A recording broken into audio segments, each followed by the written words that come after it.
star is one of the steadiest things in the universe.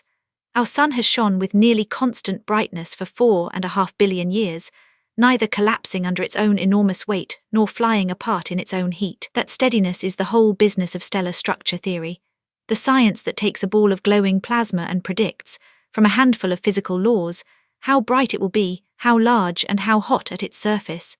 The idea at the foundation of it all is hydrostatic equilibrium. At every depth, the inward pull of gravity is balanced, almost perfectly, by the outward push of pressure. Picture a thin shell of gas somewhere in the interior. Gravity pulls it inward, but the gas below is denser and hotter and pushes up a little harder than the gas above pushes down, and that small difference holds the shell exactly in place. Write that balance for every shell and you have the first equation of stellar structure. Pressure must fall steeply outward, from an enormous value at the center to almost nothing at the surface. For the sun, that central pressure is staggering. A full solar model puts it near 250 billion times the atmosphere at sea level. The crushing weight of nearly 700,000 kilometers of overlying star bearing down on the core. And the balance must be near perfect because of time. If pressure and gravity fell out of step even slightly, the star would react on its free-fall time, for the sun a mere half hour. Since we never see the sun visibly heaving or shrinking on that scale, gravity and pressure must be matched to within a tiny fraction of a percent everywhere, at every moment. Hydrostatic equilibrium is not a convenient assumption. It is an observed near certainty, and the anchor for everything that follows. What is remarkable is what this balance does not care about, where the star's energy comes from. A cooling brown dwarf, a protostar still contracting toward ignition, and a star in the full blaze of hydrogen burning are all in hydrostatic equilibrium alike. The force balance is a statement about mechanics, not about the fire in the core, which is exactly why we can treat it as satisfied at every instant, while the slower business of nuclear burning plays out over billions of years. Hidden inside the balance is one of the strangest facts in physics. A star has a negative heat capacity. Lose energy and it gets hotter. When a star radiates away energy it cannot replace, it contracts a little, and as gravity does work squeezing it, the interior heats up rather than cooling. A star warms itself by bleeding energy into space. This follows from a deep result called the virial theorem, which binds a star's stored heat to its gravity and grants it, uniquely among everyday objects, this inverted response to loss. That single property drives a protostar to heat until it ignites, forces each new stage of nuclear burning to switch on, and lies behind some of the most violent explosions in the cosmos. To turn this into predictions, stellar structure is captured in 4 coupled equations. The first is hydrostatic equilibrium. The second is bookkeeping of mass. Each shell adds its weight to the total enclosed within it. The third tracks energy. The light flowing outward through any layer grows by whatever its nuclear reactions produce. And the fourth describes how heat is carried, demanding that temperature falls steeply enough from core to surface to ferry the star's whole luminosity out into the dark. 4 equations, then, for 4 quantities that change with depth: the pressure, the enclosed mass, the outward luminosity, and the temperature, each one a plain statement of a conservation law or a force balance, and together the complete skeleton of a star. These 4 are not quite enough on their own. They must be told how the material behaves, through 3 pieces of what astronomers call microphysics. The equation of state links pressure to density and temperature, the opacity measures how fiercely the gas resists radiation, and the energy generation rate says how much power the core produces at a given heat and density. Supply those 3, fix the conditions at center and surface, and the star is determined, indeed to fine approximation, by just its total mass and its composition, which is the deep reason that more massive stars are reliably more luminous. It is the celebrated mass-luminosity relation, in which brightness climbs roughly as the 3rd or 4th power of mass, so that a star 10 times the sun's mass shines thousands of times as bright. Consider how energy escapes. In the deep interior it travels by radiative diffusion. Photons stagger outward in a random walk, absorbed and re-emitted again and again by the dense plasma. And the walk is astonishingly slow. A photon's free path is mere millimeters before it is swallowed and re-emitted in a new direction. To cross from core to surface by this drunken stumble takes energy on the order of tens of thousands of years, so the sunlight warming your face today carries the imprint of the sun's heart from long before recorded history. To feel the scale of it, with a step of barely a centimeter and a star 700,000 kilometers across, a unit of energy must be scattered something like a billion times before it wins free, which is why, though light itself is the fastest thing there is, the heat it carries is imprisoned for so long. The property that governs this crawl is opacity, the resistance the gas presents to a passing photon. In the hot, fully ionized interior there is a flaw set by simple scattering off free electrons. In cooler, denser layers the resistance climbs steeply as photons are absorbed ionizing atoms or bending past nuclei, and near the surface a peculiar opacity from the fragile negative hydrogen ion sets the very layer we see as the sun's visible face. Modern models look these up in vast pre-computed tables, and the small disagreements that remain between tables and the real sun mark one of the field's live frontiers. But radiation cannot always keep up. Where the gas is too opaque or the energy too concentrated, the star does what a pot of water does over a burner: it boils. Columns of hot gas rise, cooler gas sinks, and this overturning, convection, carries energy far more efficiently than any random walk of light. The test for when it happens is elegant. Nudge a blob of gas upward, it expands and cools. If it is still denser, then its surroundings it sinks back and the layer is stable. But if it comes out lighter, buoyancy seizes it and drives it onward, and convection takes hold. This is the Schwarzschild criterion, and for an ordinary gas it turns on a clean number. A rising blob cools along a slope of exactly 2/5 of temperature against pressure, and wherever a star would need a steeper slope than that to carry its light by radiation alone, it boils instead.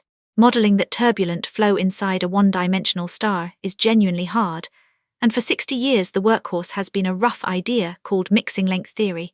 A rising blob travels some characteristic distance before dissolving and giving up its heat. That distance carries a single adjustable number, tuned so a model of the sun comes out the right size, the largest deliberate fudge factor in stellar modeling. Where a star convects depends on its mass. The sun has a calm radiative core wrapped in a churning convective envelope.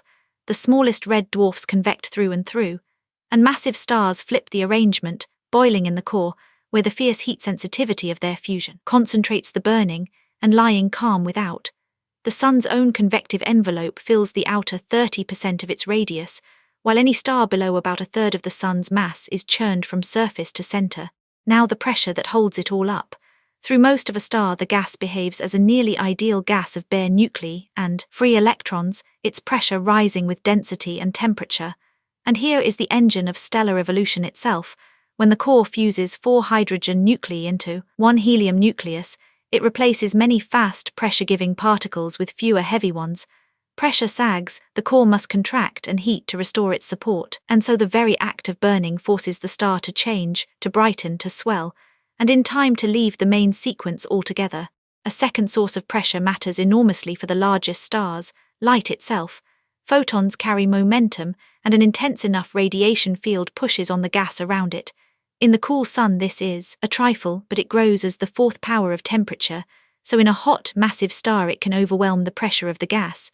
This sets a hard ceiling on how luminous a stable star can be, the Eddington limit, the brightness at which outward streaming radiation would blow the star's outer layers into space. For every solar massive star, that ceiling sits near 30,000 times the sun's own luminosity. It caps the masses of the heaviest stars, sets the maximum brightness of matter falling onto a black hole, and drives the violent, shuddering mass loss of the most luminous stars known. Before computers, astronomers cracked these equations open with an elegant simplification called a polytrope, tying pressure to density by a single power law. That assumption collapses the whole problem into one tidy differential equation, the Lane-Emden equation, whose solutions describe a whole family of idealized stars. A precious few have exact, closed-form answers, a uniform sphere and a case whose density fades as a simple ratio, while the physically important ones must be integrated by machine, yet even these capture the essential run of pressure and density inside a real star. These polytropes are more than a teaching trick. One of them holds the key to the most famous mass in astrophysics. That key is what happens when matter is crushed to extraordinary density, as in the burnt-out core left behind when a star like the sun dies. There, classical physics fails and quantum mechanics takes command. Electrons are fermions, forbidden by the Pauli exclusion principle from sharing a quantum state, so as the gas is compressed they are forced into ever faster motion whether or not it is hot. The result is degeneracy pressure, a pressure that depends on density alone and does not fade. As the ember cools, it holds up a white dwarf and it produces a strange signature. A heavier white dwarf is a smaller one, shrinking as it gains mass. But that bargain cannot hold forever. Pile on mass, and the electrons are driven toward the speed of light, and as they turn relativistic, their pressure grows too slowly with density to resist the mounting crush of gravity. There comes a mass above which no white dwarf can stand, the Chandrasekhar limit. Subrahmanyan Chandrasekhar derived it in 1931 as a young man on the long sea voyage from India to England, work that would eventually win a share of the Nobel Prize, finding a maximum of about 1.4 times the mass of the Sun. It falls out of that special relativistic model whose total mass depends on its radius not at all, but only on the fundamental constants of nature, Planck's constant, the speed of light, the strength of gravity and the mass of the proton, combined into a single unshakable number. That number is among the most consequential in all of science. A white dwarf that draws matter from a companion and creeps toward the Chandrasekhar mass finally ignites its carbon in a runaway that tears it apart, a type Ia supernova.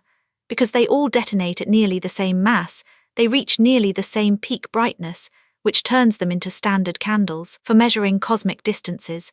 It was precisely these exploding white dwarfs that revealed, in 1998, that the expansion of the universe is accelerating. And the same reasoning applied to neutrons sets the maximum mass of a neutron star a little above 2 suns, beyond which not even the pressure of packed neutrons can hold, and collapse into a black hole becomes unavoidable. All this structure would be inert without the engine at the center. A star shines by fusing hydrogen into helium, converting a fraction of a percent of the mass into energy, a tiny fraction, but hydrogen is abundant and a star's mass is vast. 2 pathways do the job. In cooler cores like the Sun's, a slow chain beginning with 2 protons sticking together supplies the power, and it responds only gently to temperature. In hotter, heavier stars, a cycle, using carbon, nitrogen and oxygen as catalysts takes over, so fiercely sensitive to heat, climbing almost as the 17th power of temperature, that it crowds all the burning into the very center. Each helium nucleus forged this way releases about 27 million electron volts, and the changeover from the gentle chain to the fierce cycle falls near 18 million degrees, just above the temperature of the Sun's core, which is why our own star runs almost entirely on the slower path. That fierce sensitivity is also the secret of a star's stability, its built-in thermostat. Let the core overheat by a hair, and the burning rate leaps. The extra energy puffs the core outward, the expansion cools it and the rate settles back. Let it cool slightly, and contraction warms it and the fire climbs again. A star on the main sequence burns at precisely the rate needed to replace what it radiates, held by this feedback for billions of years. The thermostat fails only in degenerate matter, where pressure no longer answers to temperature. There a runaway has no safety valve. The temperature climbs, the burning accelerates, but the star cannot expand to cool itself, and a quiet ignition becomes a helium flash in an aging red giant, or the total thermonuclear detonation of a white dwarf. The only messengers that escape the furnace directly are neutrinos, ghostly particles that stream out through the whole bulk of the star, almost without hindrance. For decades, experiments caught only about a third of the neutrinos the Sun's models predicted, the notorious solar neutrino problem. The resolution, when it came, vindicated the models entirely. The neutrinos were not missing, but transformed, changing type on the way out, a discovery confirmed at the Sudbury Neutrino Observatory. The predicted temperature at the Sun's center, some 15.5 million degrees, now stands confirmed to about 1%, a startling agreement between a theory of the deepest interior and a ghostly particle caught in a tank of water a kilometer underground. The whole quasi-static picture rests on a hierarchy of timescales. The fastest is that half-hour free-fall time on which mechanical balance is enforced. Far slower is the thermal timescale, the roughly 30 million years a star could shine on its stored gravitational energy alone. And slowest of all is the nuclear timescale, the 10 billion years the Sun's hydrogen fuel will last, which sets the pace of its whole life. Because luminosity climbs so steeply with mass, this lifetime runs backwards against size. A heavyweight star squanders its vast fuel in only a few million years, while the faintest red dwarfs will still be glowing long after the present universe has aged beyond recognition. That thermal timescale carries a famous ghost. In the 19th century, before nuclear energy was known, Kelvin and Helmholtz proposed that the Sun shone by slow gravitational contraction, which gives a Sun only tens of millions of years old. The figure collided head-on with the geologists and the followers of Darwin, who needed a far older Earth for rocks to form and life to evolve. Kelvin, unyielding, used the discrepancy the other way, insisting the Earth could be no more than a few tens of millions of years old. The impasse broke only with the discovery of nuclear fusion, an energy source 1,000,000 times richer per gram, which granted the Sun the billions of years the Earth's own history demanded, and vindicated the geologists at last. Because the three timescales are so widely separated, stellar modeling becomes tractable. The star is in mechanical balance at every instant, in thermal balance across the main sequence, and it changes only on the slow nuclear clock, so its whole life can be computed as a long, unhurried sequence of equilibrium snapshots, each one a solution of the four structure equations. Solving those equations for a real star is a formidable numerical problem, with conditions fixed at both the center and the surface at once. The breakthrough was the Henny method of the 1960, which slices the star into thousands of shells and corrects a trial model everywhere simultaneously, and every equation is satisfied throughout. Modern open-source codes, most famously MESA, carry out exactly this procedure with the best available microphysics, thousands of shells corrected together by Newton's method until every last residual vanishes, and can march a star from birth to death on a laptop in minutes. And the ultimate judge of all this theory is the Sun itself, which we can now sound to astonishing depth. Millions of acoustic waves ring continuously through the solar interior, and by reading their frequencies at the surface, the science of helioseismology, astronomers reconstruct the run of sound speed and density within, pinning the base of the convection zone to better than 1%. The neutrino furnace and the ringing seismic waves agree with the standard solar model across the interior at the level of tenths of 1%, pinning the base of the convection zone to 713 thousandths of the way out from the center. That agreement is the quiet triumph of the field. From 4 differential equations and 3 pieces of microphysics, gravity, gas, radiation, and nuclear fire, the theory predicts the size, the brightness, and the inner life of a star, and the nearest star confirms it to a fraction of 1%. The disagreements that remain over opacities and the edges of convective zones are not cracks in the foundation, but the working frontier of a science that has, in the main, learned how to read the insides of the stars.